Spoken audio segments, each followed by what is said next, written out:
ती पण कुठलं प्रेम, आयरं रस्त्यावरचं गाठ पडल्याला त्या माणूस असेल कोणतरी आणि त्याच्यासाठी मारलं.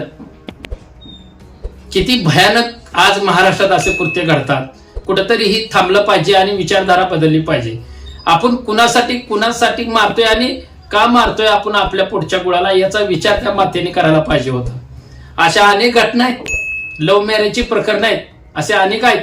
सुरुवातीला भारी वाटतंय, पोरग येते गाडीवर मारते गॉगल घालून आणि पोरींना महिलांना फसवत्यात आणि नंतर मग लग्न बिग्न झालं ना, आई बापाला सोडून गेल्यावर मग कळतंय मुलींना कसा होता तो आणि काय होता त्यावेळेस दिवस कसं होतं ना, आता लग्न झाल्यावर दिवस कसा आहे ते. अक्षरशः एक मुली 2-2, 3-3 हजार रुपये पगारनं कामाला चालल्यात. आईबापाचं ऐकलं नाहीत, लव्ह मॅरेज केल्यात. आईबापाचं ऐकलं नाहीत, जाऊन महिलांनी लग्न केली. कितीतरी घटना आज महाराष्ट्रात अशा घडतात. आणि आपण इकडे धिंडोरा पेटवायचा, शाहू फुले आंबेडकरांचा महाराष्ट्र आहे आणि महाराष्ट्रात मग अशा घटना घडतात आणि याच्यावर कायदा बी कडक नाही हो.